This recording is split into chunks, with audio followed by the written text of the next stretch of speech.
all ever had a birthday go so wrong that it actually became one of the best days of your life? Josefine was turning 20, which is a big deal. And obviously, we had to celebrate. We were 5 Swedish girls living in America, ages 19 to 26, and we decided girls trip.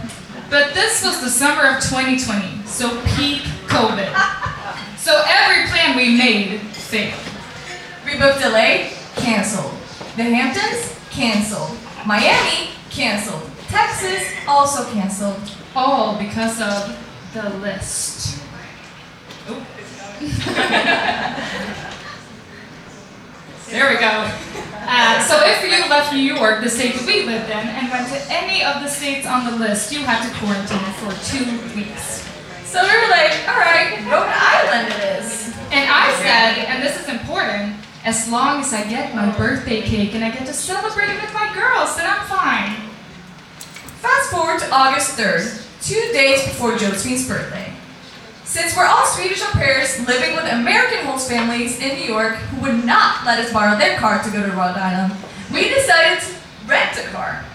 So problem number 1, only one of us was over 25, which you had to be in order to rent a car. Problem number 2, you also had to have a credit card, and none of us had a credit card.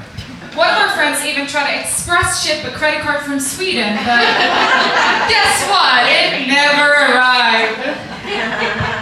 August 4th, the day before Josephine's birthday, we wake up and there's a hurricane coming. Hurricane Isaias on the East Coast. But did we let that stop us? No. Because we had already decided we're going, with or without the rental car.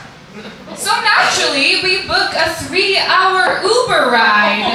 Without telling our host parents, of course. Thankfully, one of our friends was already in Rhode Island, so at least we didn't have to book an Uber XL. We was saving money. This man Nate pulls up in a tiny Honda Civic, and we have 4 giant suitcases. Maybe we should have booked the XL after all. This poor guy Nate looks over at us, and he goes,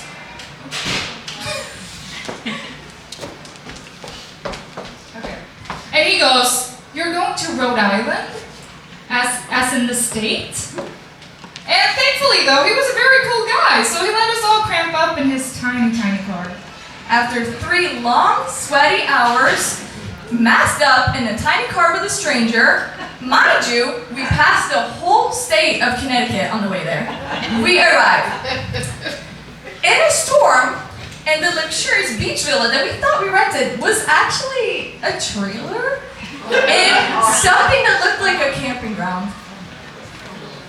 Oh no. Oh no. Oh no. This was the beach villa. Yeah. Luxurious beach villa. Yeah. It's 11 a.m. here, and check-in is at 1. So what do? We sit outside in the rain for 2 hours.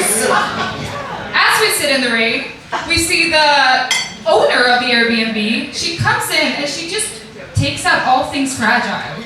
Our guess was she was probably trying to party-proof the house from a group of young girls. After what felt like an eternity in the pouring rain, it was finally 1 p.m. And we're allowed to enter our home for the next week and kick off this badass beach birthday vacation.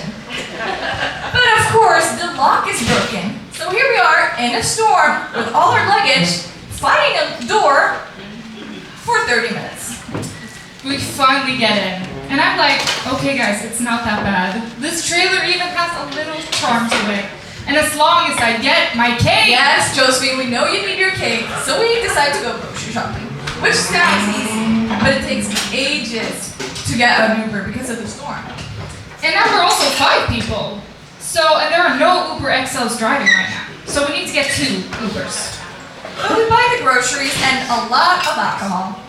And I go on a side quest to get some balloons and, of course, a very important birthday cake. We come back and we can't get into the house. Again. So now we're standing outside in the storm with groceries, a perishable birthday cake for 40 minutes. Yes. Okay, you just say what? We finally get inside. It is now 5 p.m. We unpack everything. We turn the TV on. So ready to relax after this crazy day we've been having.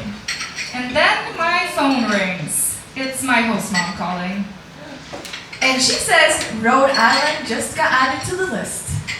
And she tells me, you need to get into your rental car and be back in New York within 18 hours. We did not have a rental car.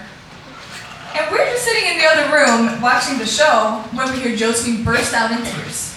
I came out of that room sobbing, telling everyone what had just happened.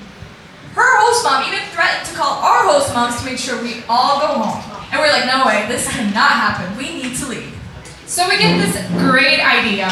One of the girls' host family was on vacation, and therefore there was an empty house in New Jersey. So we were like, okay, let's just all go there. Only one problem.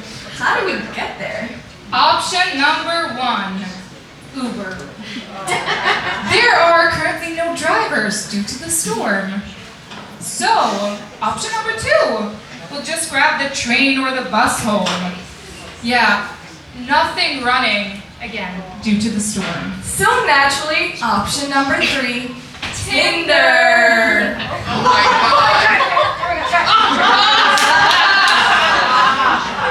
We were swiping with a purpose. And one girl matches with Alex. And Alex is kind enough to drive all the way from New Jersey to Rhode Island to pick up 5 girls and drive them back to New Jersey That's at least 6 hours of driving. in a storm.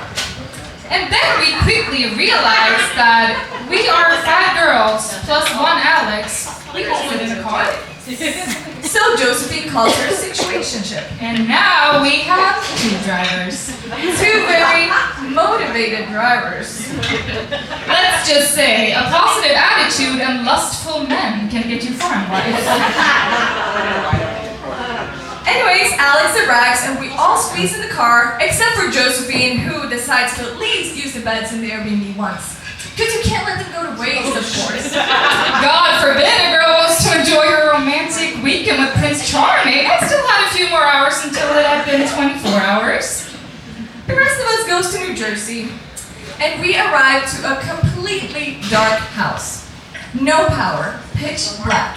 The entire town had a power outage. And me, I was still enjoying my romantic getaway in Rhode Island. August 5th, the birthday. We wake up ready to celebrate. The plan was to have a fun day at the Jersey Shore. I'm still in Rhode Island. Yeah, the New Jersey crew was waiting for Josephine for hours. At least we used the time to empty out the fridge and the freezer from all the food that was going bad. And Josephine arrives 5 hours later due to heavy traffic and morning cuddles. It's way too late for a beach day, but as long as she has the cake, right? Shit, I forgot the cake! New mission, get a new cake. So we get to the grocery store.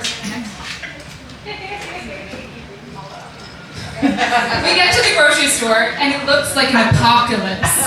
No food, no power, everything is covered with plastic tarp. Straight out of a frickin' zombie movie. And we're starving, so what do we eat? There's no food in the fridge, there's no food in the store. Both McDonald's and Starbucks are closed. But we did manage to get a hold of some ramen noodles so we could cook on the gas stove. Yeah, except for me, because I forgot that the microwave wasn't working, so I bought a Hot Pocket that was a complete waste. So that was great. Anyways, we just up and make sure we look all cute, and managed to find one single restaurant in a town 30 minutes away, because we had to go to the birthday dinner. After the dinner, we get back to a pitch black house and decided that we were still gonna party. I mean, you only turn 21 times in your life, and we couldn't let all the alcohol we got go to waste. So we pulled out the headlamps and decided to have a party. And as a surprise, we actually found a little parfait at a gas station that we could give to Josephine. Oh, you guys got me almost a cake.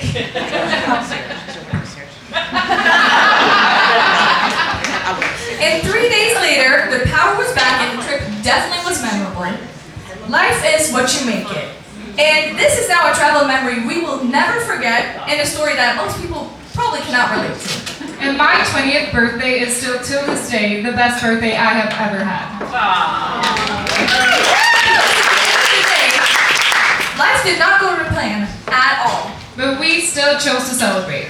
And that's what aging and birthdays really are about. Not about perfect plans. But about the people that you with and the mindset that you choose. And honestly, a little chaos doesn't hurt either. Thank you.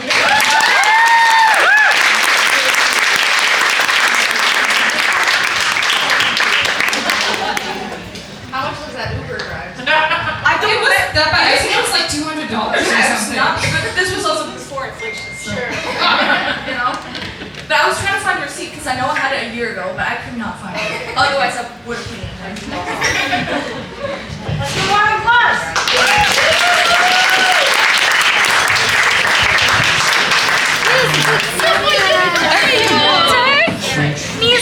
When they told me that story back in December,